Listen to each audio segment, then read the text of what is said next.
A principios de este mes de abril, la chica con la que yo trabajo como intérprete de lengua de signos, junto con otra compañera de clase, ha empezado sus prácticas de empresa. Las prácticas las ha empezado en una empresa de estética, en la cual ella pues, está como una trabajadora más y yo estoy como su intérprete. Y después de presentarse el primer día a su tutora laboral, la que iba a ser su jefa durante esos meses de práctica, y también pues presentarse a las compañeras con las que va a trabajar, las empleadas que ya están allí, que también son tutoras de ella y está aprendiendo bastante, la jefa le entregó una fotocopia a esta chica en la cual ponía unas palabritas, dos palabras en inglés. La fotocopia ponía dress code, que lo que significa es código de vestimenta. La jefa le explicó que para trabajar allí en esa empresa no era suficiente con realizar los trabajos estéticos al cliente de forma profesional, de forma correcta, lo cual tenía que hacerlo, sino que tenía que además seguir un código de vestimenta.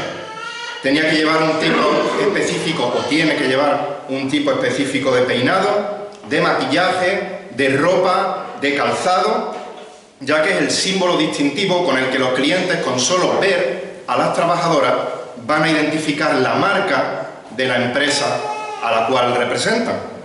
Por muy profesionales que fuesen, por muy bien que hiciesen su trabajo, no pueden hacerlo vestidas de cualquier manera, sino que su vestimenta tiene que reflejar su nuevo puesto de trabajo.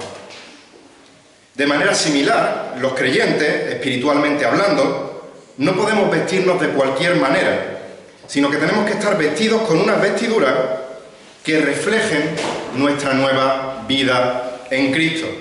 Esta nueva vestimenta no solo nos identifica como creyentes, sino que también, de la misma manera que el material ignífugo del uniforme del bombero le protege del peligro del fuego, la vestimenta con la cual se viste el cristiano le va a proteger de los peligros del pecado.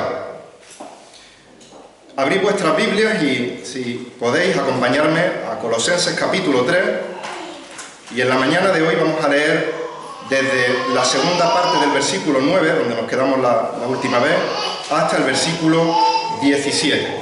Colosenses capítulo 3, versículos 9 al 17. Escribe el apóstol Pablo, movido por el Espíritu: puesto que habéis desechado al viejo hombre, versículo 9, puesto que habéis desechado al viejo hombre con sus malos hábitos, y os habéis vestido del nuevo hombre, el cual se va renovando hacia un verdadero conocimiento, conforme a una imagen de aquel que lo creó, una renovación en la cual no hay distinción entre griego y judío, circunciso e incircunciso, bárbaro, escita, esclavo o libre, sino que Cristo es todo y en todo. Entonces, como escogidos de Dios, santos y amados, revestidos de tierna compasión, bondad, humildad, mansedumbre y paciencia. Versículo 13. Soportándoos unos a otros y perdonándoos unos a otros, si alguno tiene queja contra otro, como Cristo os perdonó, así también hacedlo vosotros. Y sobre todas estas cosas, vestidos de amor, que es el vínculo de la unidad, y que la paz de Cristo reine en vuestros corazones, a la cual en verdad fuisteis llamados en un solo cuerpo, y sed agradecidos. Versículo 16, que la palabra de Cristo habite en abundancia en vosotros, con toda sabiduría, enseñándoos y amonestándoos unos a otros, con salmos, himnos, canciones espirituales, cantando a Dios con acción de gracias en vuestros corazones. Y todo lo que hacéis, de palabra o de hecho, hacedlo todo en el nombre del Señor Jesús, dando gracias por medio de Él a Dios el Padre. Esta semana leía una frase que decía lo siguiente: muchas veces actuamos como si la vida fuera una guerra a muerte contra los demás, cuando en realidad debe ser una guerra contra el pecado, especialmente el pecado propio. Y en los versículos anteriores ya vimos como Pablo nos ha mandado a matar el pecado propio, a desechar esa vestidura harapienta, esa vida antigua, a matar el pecado, a desvestirnos de la ropa sucia que nos contaminaba. Pero no basta. No basta con desnudarnos, con desvestirnos, con desechar esas viejas vestimentas. No podemos quedarnos desnudos, sino que una vez que nos hemos desvestido, necesitamos revestirnos de una nueva vestimenta. Y en este texto vamos a ver 6 características del código de vestimenta del cristiano. 6 características que el apóstol Pablo nos muestra de cómo ha de ser ese dress code, ese código de vestimenta de cada uno de los cristianos. Y la primera característica del código de vestimenta es los requisitos para poder llevar esa vestimenta cristiana. Versículo 9. ¿Qué requisitos hacen falta para vestirnos, revestirnos de esa nueva vestimenta? Puesto que habéis desechado, os dice Reina Valera, habiendo despojado del viejo hombre con sus malos hábitos y os habéis vestido del nuevo hombre. Los tiempos verbales que hay en estos versículos indican que son acciones acabadas.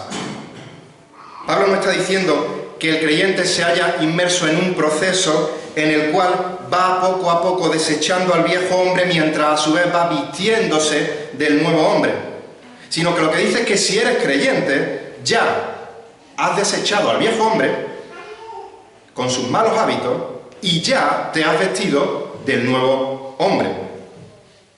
He escuchado muchas veces a creyentes orando, y orando de manera errónea, con muy buena intención, pero de manera errónea, pidiendo al Señor que le ayude a combatir el viejo hombre en sus vidas. Y como digo, esta oración es errónea porque la Biblia no enseña que al ser salvados por Dios conviven el viejo hombre y el nuevo hombre. El viejo hombre es la naturaleza humana antes de su conversión. Es el hombre no regenerado. Por su parte, el nuevo hombre es el hombre después de la conversión. El hombre, la mujer, regenerados. Por lo tanto, cuando Dios nos salva, este viejo hombre desaparece y somos transformados por completo y ese viejo hombre es sustituido por el nuevo hombre. Así que decir que en nuestro interior hay una lucha continua entre el viejo hombre y el nuevo hombre, es decir que cuando Dios nos salva en una parte, pero en otra parte no nos regenera, lo cual sabemos que la Biblia no dice. Sabemos que la salvación es completa. Pablo lo explica claramente en Romanos capítulo 5, al hacer la comparación, el contraste entre Adán, ese primer Adán y ese segundo Adán, entre Adán y Cristo. Por Adán entró la muerte y el pecado. Por medio de Cristo vienen la gracia y la justicia. Lo podéis leer luego en vuestras casas en Romanos 5. En los capítulos anteriores de Colosenses, Pablo nos ha recordado, hemos muerto con Cristo y hemos sido resucitados con Cristo. En Romanos 6:6 Pablo dice, vuestro viejo hombre fue crucificado con él, con Cristo. ¿Para qué? Para que vuestro cuerpo de pecado fuera, no dice debilitado y luchando dentro de nosotros con el nuevo hombre, dice para que nuestro cuerpo de pecado fuera destruido a fin de que no seamos esclavos del pecado. Y en 2 de Corintios 5:17 afirma que si alguno está en Cristo, nueva por completo, nueva criatura es. Las cosas viejas pasaron. He aquí, no algunas, sino todas son hechas nuevas. En nuestra salvación Dios no añade a un nuevo hombre, sino que nos transforma a un nuevo hombre, de tal manera que las cosas viejas pasaron. Todas son hechas nuevas. El nuevo hombre ahora mora en nosotros. El viejo hombre ha muerto, larga vida al nuevo hombre. Ahora, escuchando esto, surge la pregunta del millón.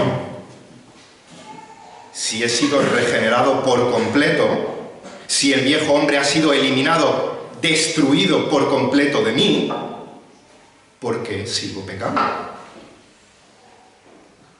Y la respuesta es porque el nuevo hombre no elimina el pecado del mundo. Mi naturaleza espiritual ha sido regenerada por completo, pero mi condición humana no redimida sigue ahí. El pecado sigue presente en la carne y aunque mi nuevo hombre anhela, ama la santidad y la justicia, ahí sigue presente el pecado. Pablo lo explica en Romanos capítulo 7, versículo 25. Dice, gracias doy a Dios por Jesucristo Señor nuestro. Así que yo mismo con la mente, que es un sinónimo de con el nuevo hombre, sirvo ¿a quién? A la ley de Dios. Mas con la carne, sinónimo de la condición humana pecaminosa, no redimida, no sinónimo del viejo hombre. Sirvo a la ley del pecado. El pecado ha dejado de reinar en nosotros. Ya somos libres de la esclavitud del pecado. Pero ese reyezuelo ha sido destronado. No ha sido eliminado por completo del mundo. Los creyentes pecamos porque habitamos en un cuerpo que aún no ha sido glorificado, en un cuerpo no redimido. Y hasta que el cuerpo no sea redimido perfectamente cuando seamos glorificados, la lucha contra la carne, no contra el viejo hombre, la lucha contra los impulsos pecaminosos relacionados con la condición humana, es una batalla diaria que nos lleva, como dice Romanos en el capítulo 8, versículo 23, a gemir en nuestro interior, aguardando ansiosamente la adopción como hijos, la redención ¿de qué? De nuestro cuerpo. Nuestra alma ya ha sido redimida, pero anhelamos que todo el conjunto, nuestro cuerpo, nuestra alma, sean redimidos. Pero en medio de esta lucha, recordar lo que vimos hace algunas semanas en Colosenses 3:4, los cristianos tenemos la esperanza cierta de que cuando Cristo en nuestra vida sea manifestado, entonces nosotros también seremos manifestados con Él en gloria. Seremos glorificados. La glorificación es una certeza, no es una ilusión que se desvanece como la niebla, es una certeza del creyente que nos hace batallar con gozo nuestro día a día en contra del pecado, sabiendo que la guerra está ganada, sabiendo que la sentencia de muerte es definitiva para el pecado. Pero ese es el requisito para vestir esa vestimenta. Viejo hombre fuera, revestido del nuevo hombre. 6 características del código de vestimenta del cristiano. En segundo lugar, ¿cuál es el tallaje de esa vestimenta del cristiano? Versículo 10, segunda parte del versículo 10 dice: el cual, hablando de este nuevo hombre, se va renovando hacia un verdadero conocimiento conforme a la imagen de aquel que lo creó. Somos regenerados y en ese mismo momento recibimos el nuevo hombre. Somos salvados instantáneamente y en ese instante recibimos el nuevo hombre de forma completa. No tenemos que ir día a día añadiéndole cosas a ese nuevo hombre para completarlo. Ahora bien, de la misma manera que cuando nosotros nacemos, el bebé está completo, no necesitas añadirle nada a ese bebé, es un cuerpo humano completo. Ese bebé tiene que ir creciendo y tiene que ir perfeccionándose y tiene que ir madurando. De la misma manera, el nuevo hombre en el creyente ya es completo cuando eres salvo. Pero nos dice el texto que aunque es completo necesita ir renovándose, necesita ir perfeccionándose ¿hacia qué? Hacia un verdadero conocimiento, el cual nos va conformando a la imagen de aquel que nos creó, nos va conformando a la imagen de Cristo, que es nuestro modelo supremo a seguir. Cuando nosotros nos hacemos un traje a medida, el modisto, la modista viene y sobre nuestro cuerpo nos va midiendo y va ajustando el traje a nuestra medida para que nos quede bien. Pero en el creyente no es así, en la vestimenta del creyente. Es todo lo contrario. La vestimenta no se ajusta al creyente, sino que esa vestimenta nos queda grande. Nos queda muy grande. Solo hay una persona a quien le quede clavado esa talla, y es a Cristo. Esa vestidura es talla Cristo.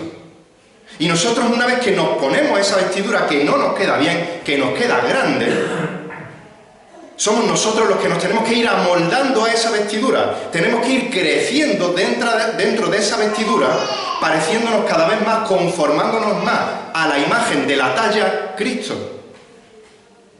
Somos nosotros los que tenemos que amoldarnos a esa vestimenta, no amoldar la vestimenta a nosotros. Somos nosotros los que nos vamos renovando, dice el texto, hacia un verdadero conocimiento y nos vamos conformando a la imagen de aquel que nos creó. Pablo escribió en 2 Corintios 4:16 que el hombre interior se renueva día a día.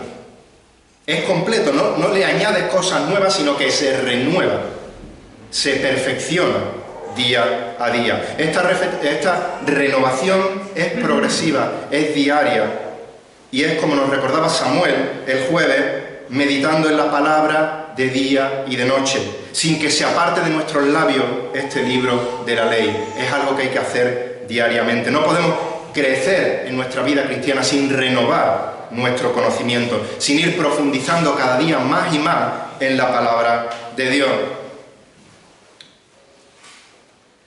Y volvemos al ejemplo del bebé.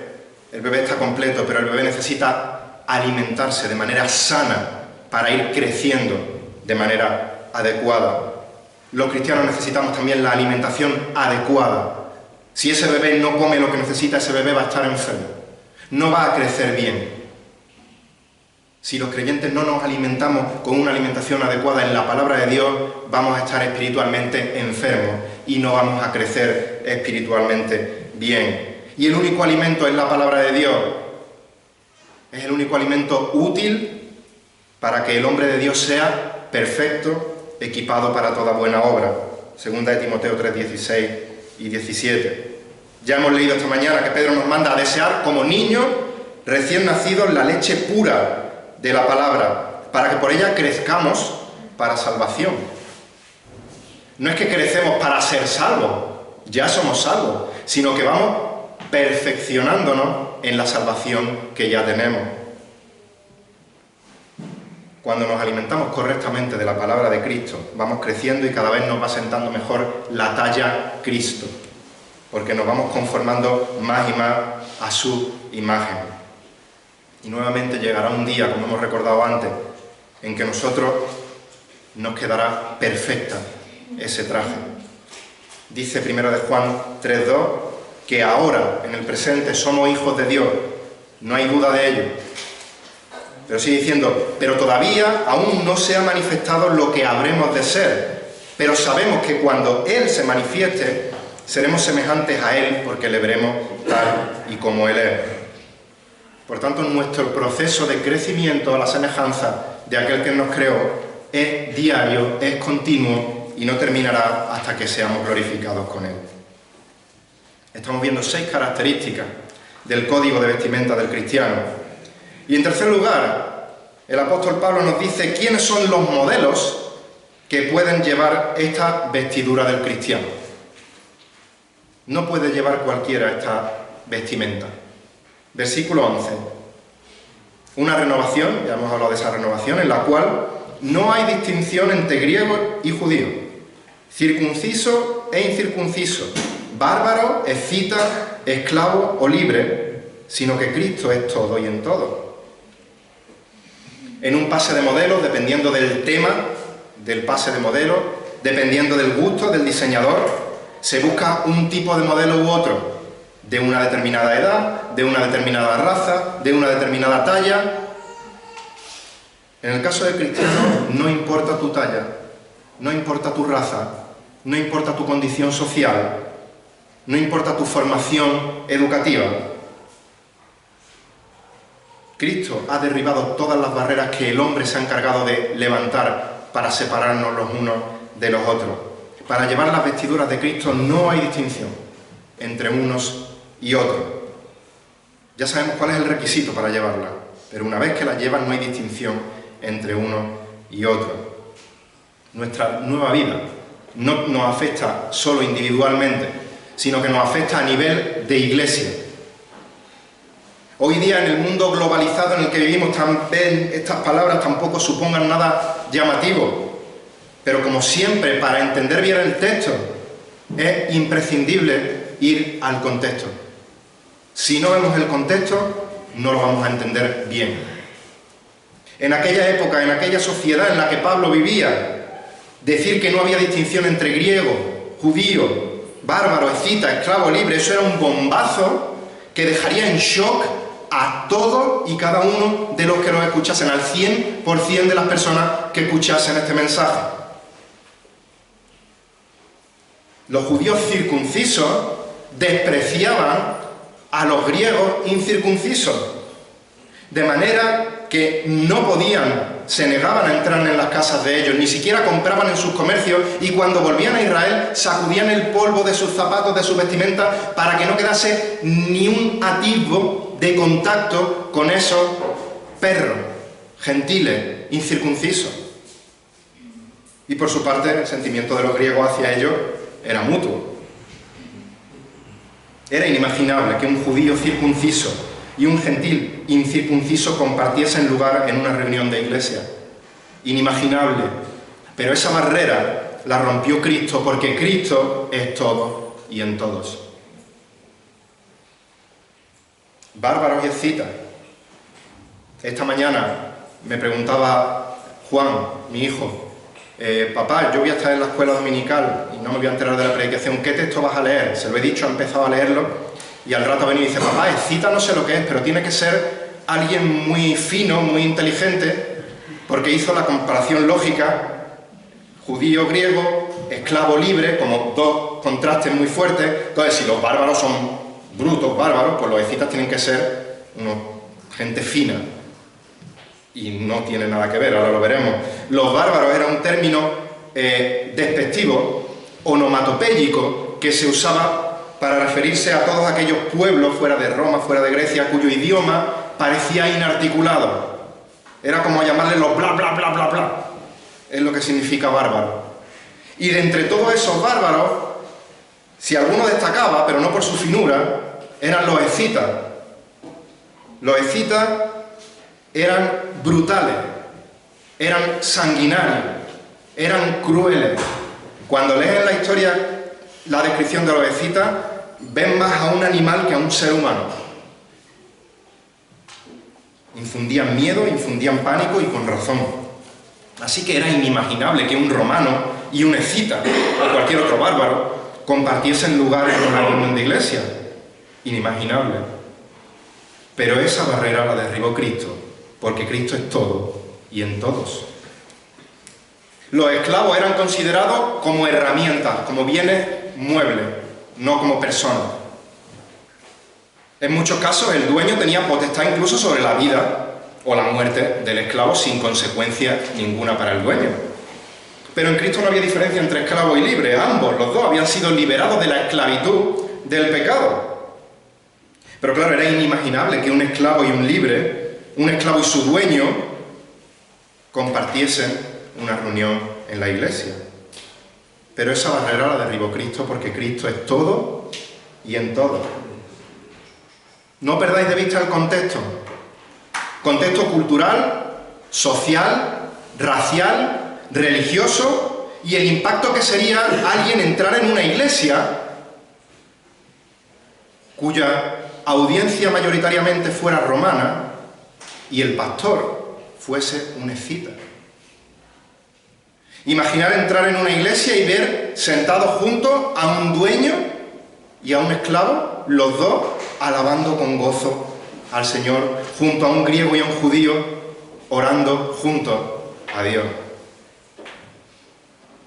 Era inimaginable que eso pasase, pero fue posible porque Cristo es todo y en todo. Todas las barreras que el hombre ha levantado para separarnos de nosotros mismos, Cristo las ha derribado y en su iglesia no tienen cabida.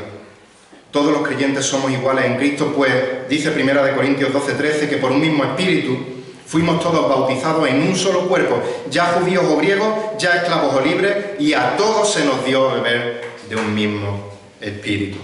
1 Corintios 12:13. Estamos viendo 6 características del código de vestimenta del cristiano. Y en cuarto lugar vamos a ver cuál es el casting, cuál es la selección de los modelos que van a desfilar esa vestimenta. Dice el principio del versículo 12, y lo hemos cantado en este precioso himno esta mañana: como escogidos de Dios, santos y amados. Los creyentes no nos hemos hecho cristianos por elección propia, no nos hemos disfrazado de vestiduras cristianas y nos hemos infiltrado encubiertamente en la iglesia, como hacen los apóstatas, los falsos maestros. No hemos esquivado al guardia de seguridad de la pasarela de modelos y hemos robado ese vestido para ponernos las vestimentas del nuevo hombre. No. Los creyentes hemos sido escogidos, seleccionados por Dios para llevar las vestimentas del cristiano. Él nos ha seleccionado y ahora somos apartados para Él. Por eso dice el texto que somos santos. Nos ha hecho santos, nos ha seleccionado y nos ha apartado para Él. No porque haya visto algún mérito en mí, ni en ti, sino a pesar de nosotros.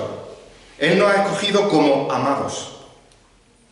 Dios nos ha amado únicamente por su gracia, por su misericordia, y en su soberanía nos ha escogido como santos y amados en Él. El texto es claro. La doctrina de la elección, de la predestinación, ha generado y genera mucha polémica, mucha controversia en algunos creyentes, pero el problema, seamos sinceros, no está en la doctrina en sí. La Biblia es clara en cuanto a la doctrina. Y para negar la doctrina de la elección hay que torcer mucho la Escritura o hay que coger unas tijeras y cortar bastantes páginas de la Biblia. Para muestra, un botón, como se dice.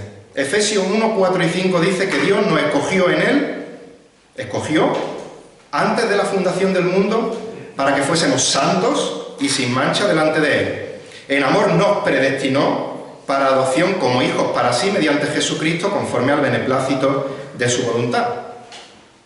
Pablo afirma que los tesalonicenses fueron escogidos. Dice el capítulo 1, versículo 4 de la primera carta a los tesalonicenses: sabiendo, hermanos amados de Dios, su elección de vosotros.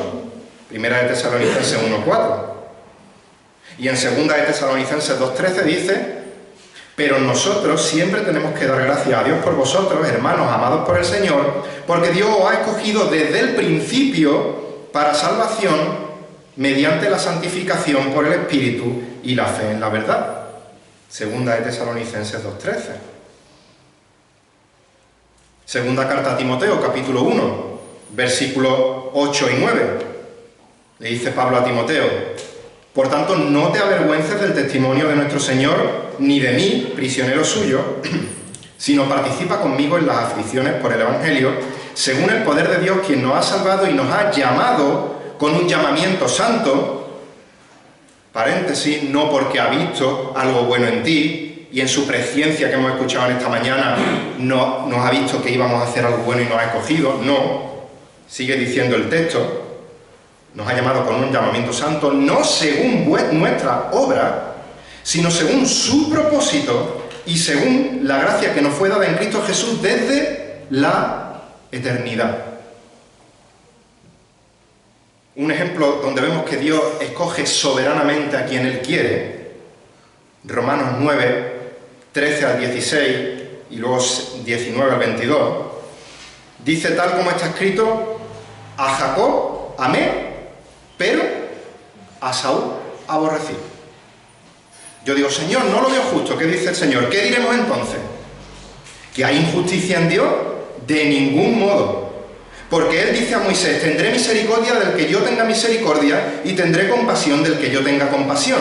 Así que no depende del que quiere ni del que corre, sino de Dios que tiene misericordia. Versículo 19, mas dirás entonces: ¿por qué pues todavía reprocha a Dios? Porque ¿quién resiste a su voluntad? Al contrario, ¿quién eres tú, oh hombre, que le contestas a Dios? ¿Dirá acaso el objeto modelado al que lo modela, ¿por qué me hiciste así? ¿O no tiene el alfarero derecho sobre el barro de hacer de la misma masa un vaso para uso honorable y otro para uso ordinario? ¿Y qué si Dios, aunque dispuesto a demostrar su ira y hacer notorio su poder, soportó con mucha paciencia, luego hablaremos de esta paciencia, a los vasos de ira preparados para su destrucción? La Biblia enseña claramente la doctrina de la elección. La Biblia enseña claramente también la doctrina de la responsabilidad del hombre en su salvación. Dice Juan 6:37, todo el que el Padre me da, vendrá a mí. Y el que viene a mí, si tú vas a él, no dice el que queda hipnotizado y acude. No, el que viene a mí, de ningún modo lo echaré fuera. Ahí estás tú, yendo a pedir salvación por tu alma. El problema, repito, no está en creer las doctrinas bíblicas. Las doctrinas están en la Biblia, las doctrinas son absolutamente claras y las tenemos que creer por fe. ¿Por qué? Porque es la palabra infalible, inerrante, suficiente y autoritativa que ha sido inspirada y ha salido de la boca de Dios. ¿Dónde está el problema entonces? ¿Dónde está la controversia? ¿Dónde está la polémica? El problema está cuando yo, ser humano, con mi mente finita, y algunos las tenemos más finitas que otros, y hablo por mí, trato de armonizar humanamente con mi mente lo que está en la mente infinita, omnisciente de Dios. Lo que solo Dios puede armonizar. Es como tratar de armonizar humanamente la Trinidad. Yo no puedo armonizar la Trinidad, pero lo creo y sé que es verdad porque es palabra de Dios. Es como tratar de armonizar que Jesucristo es 100% hombre. En el 100% ya está completo, 100%. Pero es que Jesucristo es 100% Dios. Yo no lo puedo armonizar, pero yo lo creo. ¿Por qué? Porque sé que es verdad, porque está en la palabra de Dios. Es como tratar de armonizar, estamos leyendo Colosenses, que el Espíritu Santo escribió Colosenses exactamente como él quería. Pero Pablo escribió Colosenses no entrando en un trance hipnótico, sino que Pablo escribió Colosenses con sus palabras, con el vocabulario que había en su corazón. Yo no sé, no puedo armonizar que el Espíritu Santo escribió Colosenses, que Pablo escribió Colosenses, pero lo creo, porque Dios me lo ha revelado en su palabra y sé que es verdad. Creamos en las doctrinas que Dios nos ha revelado y dejemos que Él sea quien las armonice. Y mientras tanto glorifiquemos a Dios por su soberanía, por su omnisciencia, por su gracia, por su misericordia y por habernos escogido como santos y amados a pesar de no entenderlo. Gloria a Dios por su elección. Estamos viendo 6 características del código de vestimenta del cristiano. Y en quinto lugar vamos a ver cuáles son las prendas. ¿Qué prendas constituyen esta vestimenta? Entonces, revestidos de tierna compasión, bondad, humildad, mansedumbre y paciencia, soportando unos a otros y perdonando unos a otros. Si alguno tiene queja contra otro, como Cristo os perdonó, así también hacedlo vosotros. Pablo les ha explicado a los colosenses: sois nueva creación en Cristo, sois escogidos, sois amados por Dios, y a la luz de vuestra nueva identidad, entonces, es lo que está diciendo el versículo 12, como comienza, entonces revestiros de la vestimenta del cristiano.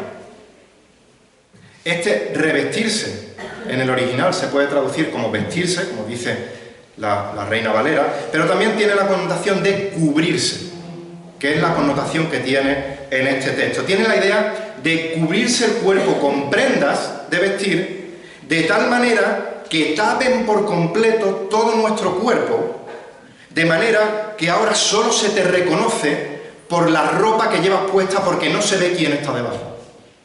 Por eso dice: revestíos de esto, de esto, de esto, de esto. De manera que quién está debajo, ni idea. Yo te reconozco por lo que llevas puesto.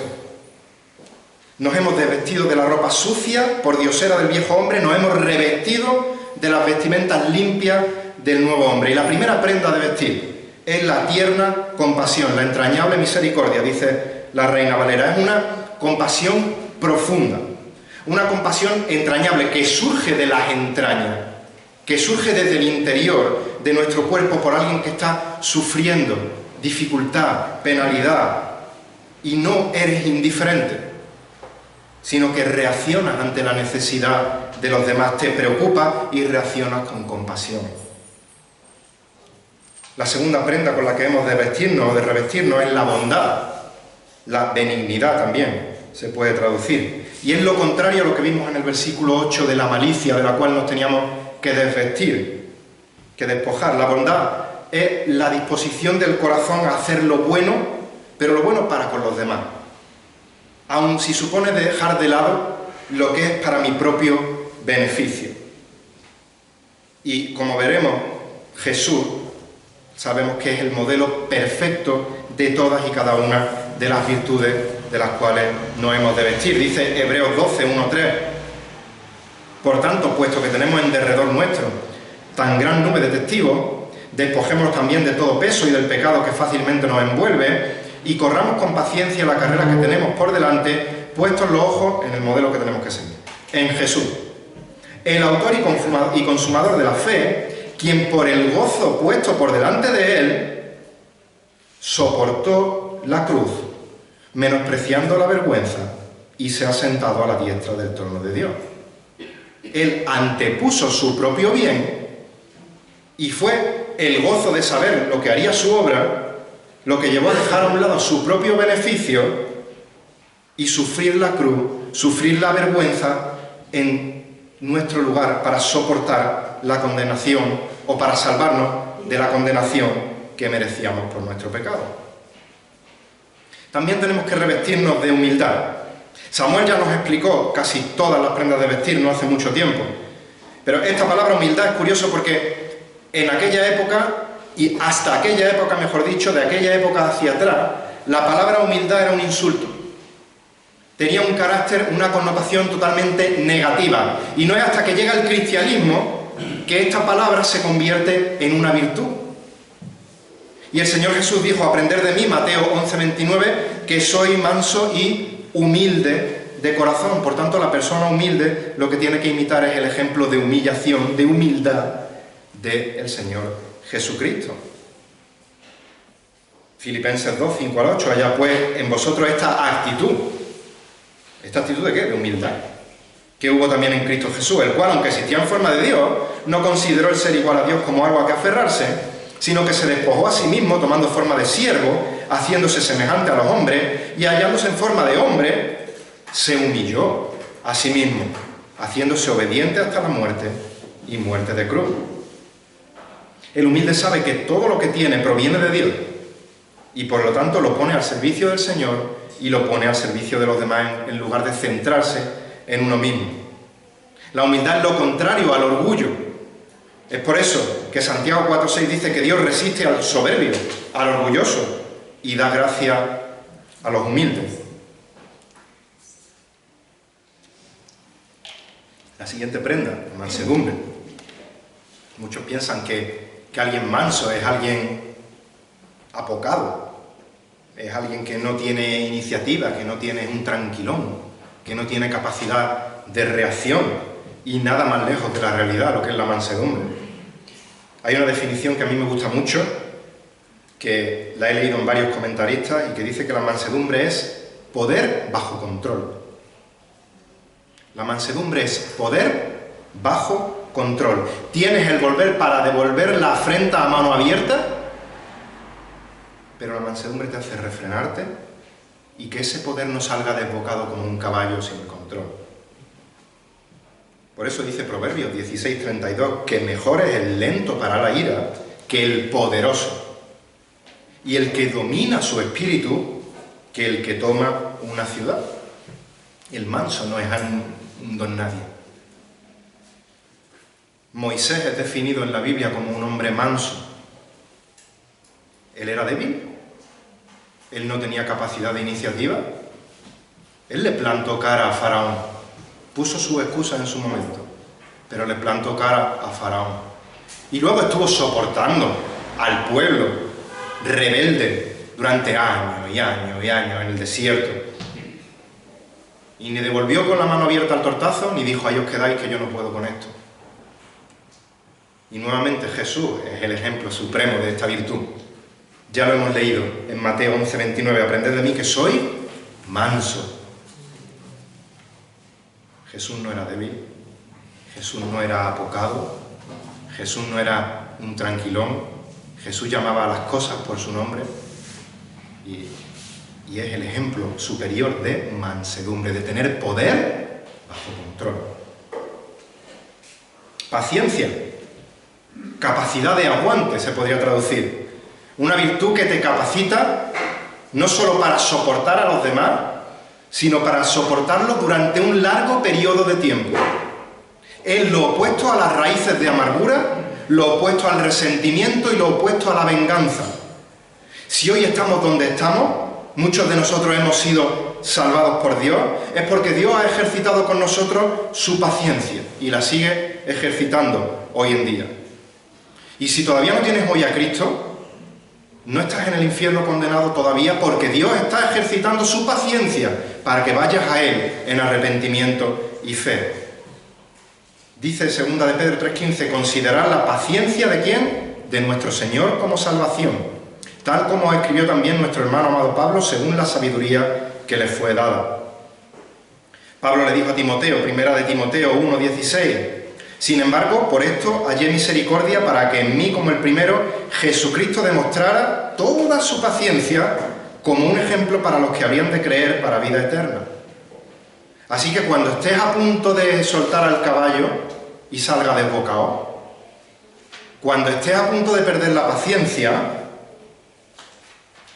medita en la paciencia que Dios ha tenido, tiene y tendrá contigo. Medita en la paciencia que Dios tuvo cuando eras incrédulo, en la paciencia que sigue teniendo ahora si eres creyente a pesar de tus pecados, porque a Él le siguen ofendiendo, pero Él tiene paciencia. Otra prenda, versículo 13. Por supuesto, hago un paréntesis, nadie por sí mismo puede ejercitar estas virtudes si no es por el poder del Espíritu Santo. Ya lo veremos más adelante, por estar controlado por la palabra de Dios, por ser lleno del Espíritu Santo. Si no, no podríamos tener ni una de estas prendas, soportando unos a otros. Esta virtud tiene la connotación de aguantar el agravio, de resistir a pesar del ataque o a pesar de la persecución. Pablo le dijo a los corintios en 1 Corintios 4:12 que cuando nos ultrajan, no. Cuando nos ultrajan, bendecimos. Cuando somos perseguidos, soportamos. Esta es la palabra. Segunda de Tesalonicenses 1:4. Los tesalonicenses fueron un buen ejemplo de esta virtud, de manera que nosotros mismos hablamos con orgullo de vosotros, de los tesalonicenses, entre las iglesias de Dios. ¿De qué hablaban con orgullo? ¿Qué hacían ellos para estar orgullosos de ellos? Por vuestra perseverancia y fe en medio de todas las persecuciones y aflicciones que soportáis. Volvemos a Hebreos 12:2. Nuestro Señor Jesucristo, puestos los ojos en Jesús, este autor y consumador de la fe, quien por el gozo puesto por delante de él, soportó la cruz, menospreciando la vergüenza, y se ha sentado a la diestra del trono de Dios. Soportó la cruz. Soportándonos unos a otros no es una acción pasiva y resignada, sino que implica acción. Porque sigue diciendo el texto, soportando unos a otros y perdonando unos a otros. No es que ya está, pues a soportar me callo y aguanto el chaparrón, sino que perdono. Perdonando unos a otros. Ahora bien, el apóstol Pablo tiene totalmente claro que vestir las prendas cristianas no va a eximir a la iglesia de problemas. Por eso a continuación tiene un sí condicional. Él está diciendo, vestiros de esto y ahora os voy a dar una cosa que probablemente pueda que pase. Entonces dice, si alguno tiene queja contra otro, y lo dice presuponiendo que en la iglesia va a haber queja de unos contra otros, bien sea por un error, bien sea por un malentendido, bien sea por un pecado, tanto malentendido, error, pecado del ofensor como del ofendido, previendo que esta situación en algún momento se va a producir sí o sí, Pablo nos da una pauta para solucionarla, si alguno tiene queja contra otro. Ahora yo os pregunto, ¿tenéis queja contra otro? ¿Tienes queja contra algún hermano? ¿Tienes queja contra alguna hermana? ¿Tienes queja contra alguno de los ancianos? Si tu respuesta es sí, La solución no es salir a buscar otras personas y contarles tu queja para que se unan a tu causa. No lo digo yo, lo dice Pablo movido por el Espíritu Santo en su palabra. Busca a la persona con la que tienes queja y soluciónalo directamente con ella. Ahora bien, la palabra de Dios no te está diciendo ahora eres un James Bond y tienes licencia para matar. No se trata de eso. No se trata de que ahora estés pensando cuando termine la reunión se va a enterar fulanito, se va a enterar menganita, le voy a decir 4 cosas bien dichas. No. No puedes dirigirte a tu hermano o a tu hermana a exponer la queja de cualquier manera. Si tú vienes a mí disfrazado de payaso y me dices, mira, tengo que hablar contigo una cosa muy seria. Lo siento, pero me va a ser muy difícil tomarte en serio. Pablo me acaba de mostrar una serie de prendas con las que tienes que vestirte para poder expresar tu queja contra otro. Para vivir cada minuto de tu vida, pero en este caso para expresar tu queja contra otro. Así que si tienes queja contra otro, primero, vístete de mansedumbre, de bondad, de entrañable misericordia, de humildad, de paciencia. Y ahora, ¿de qué manera tienes que abordar con esta persona? Directamente. Si alguno tiene queja contra otro, ya estás vestido de estas prendas, como Cristo os perdonó, así también hacedlo vosotros. Pablo nos da el modelo, nos da el estándar y nos da el modo de perdón. Y se resume en una palabra, Cristo. Si tienes queja contra otro y aún no lo has expresado, piensa por qué no le has expresado tu queja. ¿Tienes miedo de cómo va a reaccionar esa persona? ¿Tu orgullo te impide ir a hablar con él o con ella? O si un hermano es el que tiene queja contra ti y va a ti a exponértela con mansedumbre, con humildad, con bondad, con paciencia, ¿estás dispuesto a escuchar la queja recibida y recibirla con las mismas virtudes? Si la respuesta es no, medita en lo que Dios te está diciendo en esta mañana por medio de su palabra. Como Cristo me perdonó, así también tengo que hacerlo yo. Como Cristo os perdonó, así tenéis que hacerlo vosotros. Y la pregunta es, ¿cómo te perdonó Cristo? ¿Porque vio algo bueno en ti? ¿Porque no tenía queja contra ti? No. Porque por gracia habéis sido salvados por medio de la fe. Y esto no es de vosotros, esto es don de Dios. No por ninguna obra tuya para que tengas alguna gloria en ello. Dios te perdonó por pura gracia y a un altísimo coste. Lo hemos leído en Filipenses, el Hijo de Dios tuvo que encarnarse, humillarse hasta lo más bajo y morir en la cruz para perdonarte por tus pecados. Y Él tenía quejas contra ti. Él tenía quejas contra mí. No me vayas a decir, yo no puedo perdonar lo que me han dicho. Es imposible olvidar lo que me han hecho. No te centres en la ofensa que has recibido en el pasado, que estás recibiendo en el presente, que te puedan hacer en el futuro. No te centres en la ofensa. Céntrate en la gracia con la que tú has sido perdonado. No tienes excusa. Como Cristo te perdonó, como Cristo me perdonó, como Cristo nos perdonó, así perdonémonos los unos a los otros. Y una última prenda de vestir, versículo 14. Sobre todas estas cosas, sobre todo lo que el apóstol Pablo nos ha dicho y que ya nos hemos vestido y que poco a poco nos empieza a sentar bien porque vamos creciendo y se nos va ajustando más la talla de esa vestimenta. Sobre todas estas cosas, versículo 14, vestidos de amor, que es el vínculo de la unidad. Es el vínculo, es el cinturón, podríamos traducirlo, de la unidad, el que tiene sujeta toda la vestimenta. Si no tienes amor y tratas de vestirte del resto de las prendas, vas a hacer el ridículo, porque se te van a caer.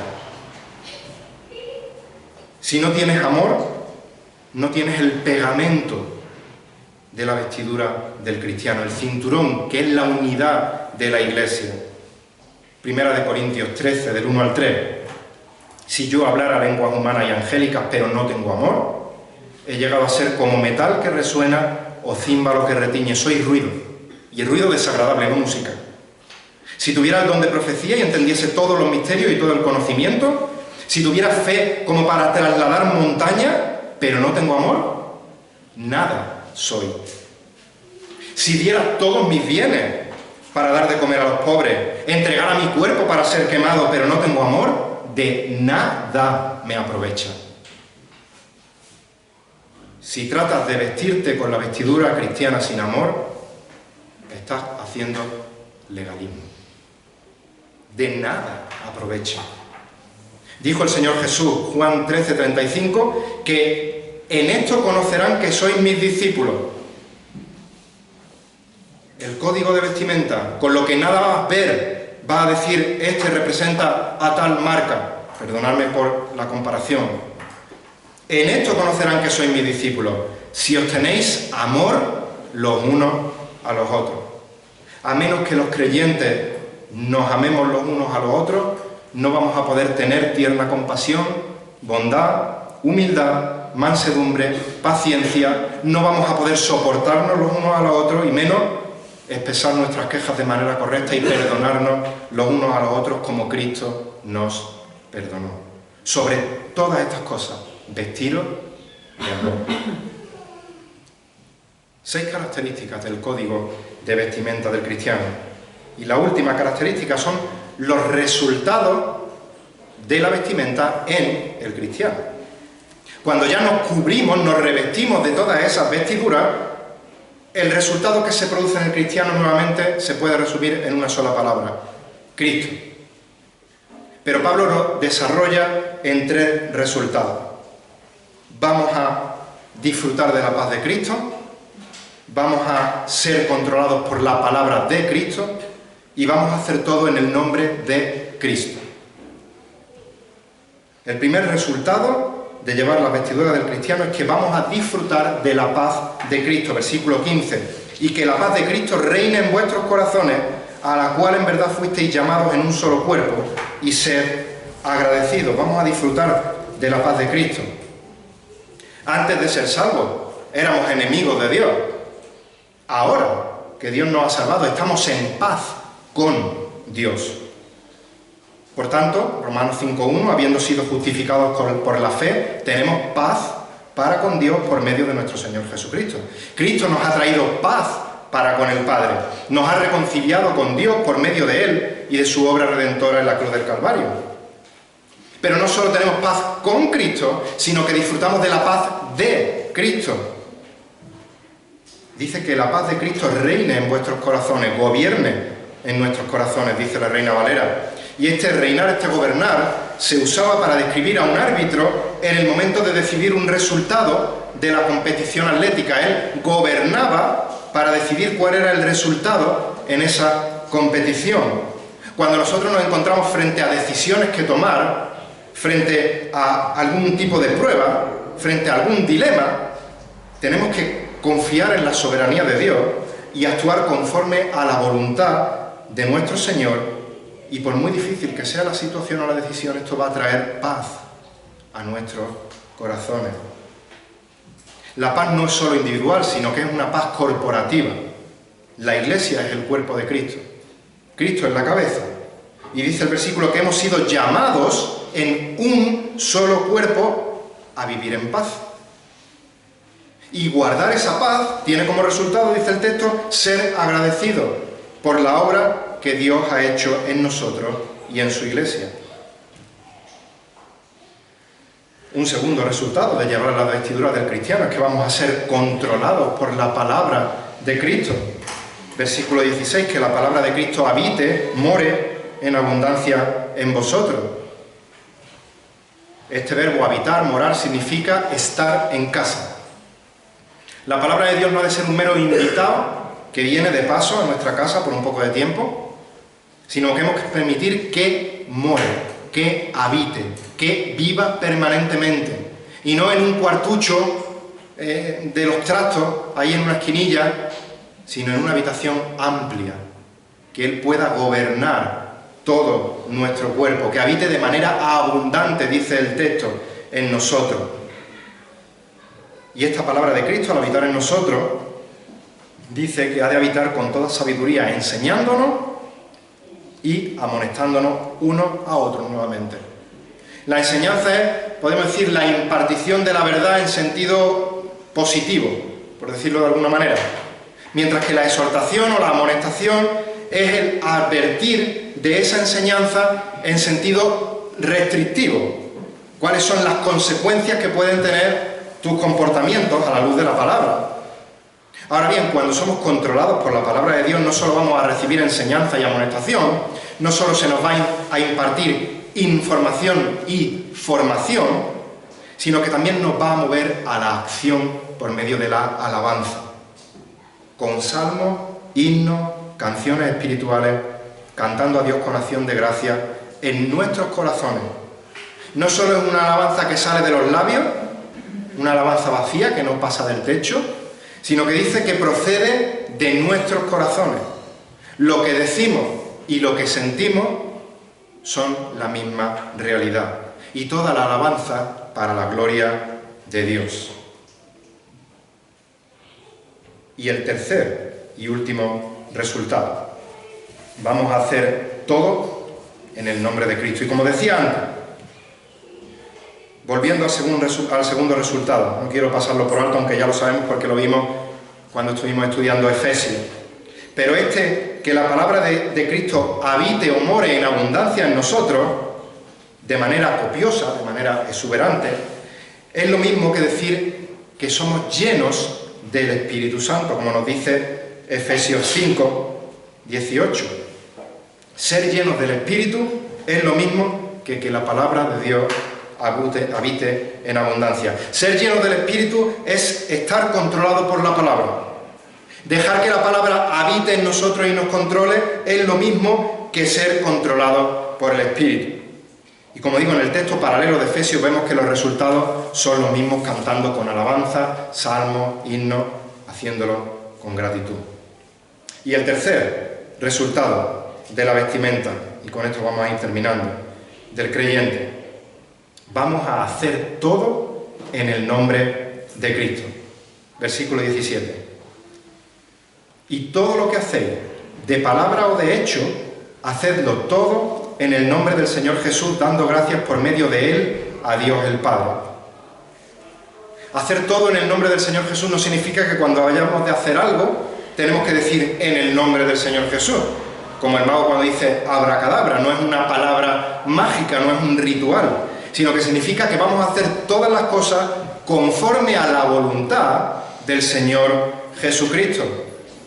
Mientras más crecemos en el conocimiento de la palabra, más nos vamos conformando al carácter de Cristo, mejor nos va sentando esa talla, Cristo, de la vestidura cristiana, y nuestro carácter se va a ir acomodando al carácter de Cristo y nuestra voluntad va a ir cada vez más acorde con la voluntad de Cristo.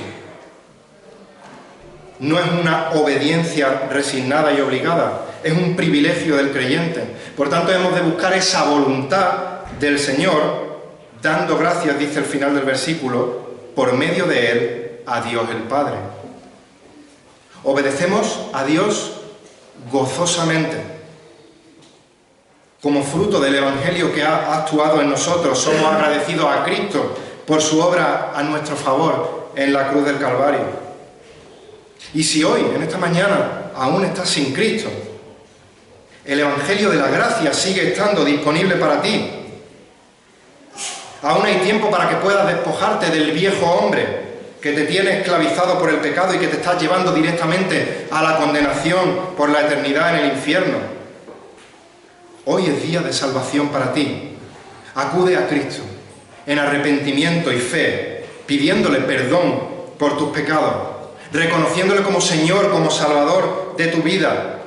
Hemos leído que la palabra te promete que todo aquel que acude a Él no lo echa fuera.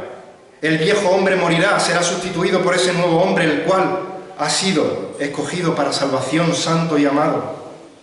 Hoy es día de salvación para ti. Y si eres creyente, si eres un escogido de Dios, santo, y amado por Dios.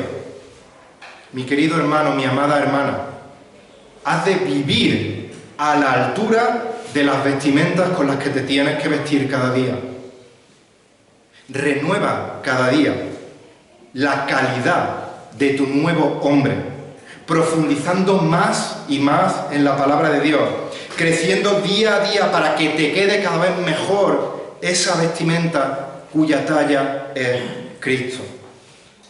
Y como dice Pablo en 1 Corintios 10:31, entonces, ya sea que comáis, que bebáis o que hagáis cualquier otra cosa, hacedlo todo para la gloria de Dios. Que el Señor bendiga su palabra y a Él sea la gloria. Vamos a terminar con una oración.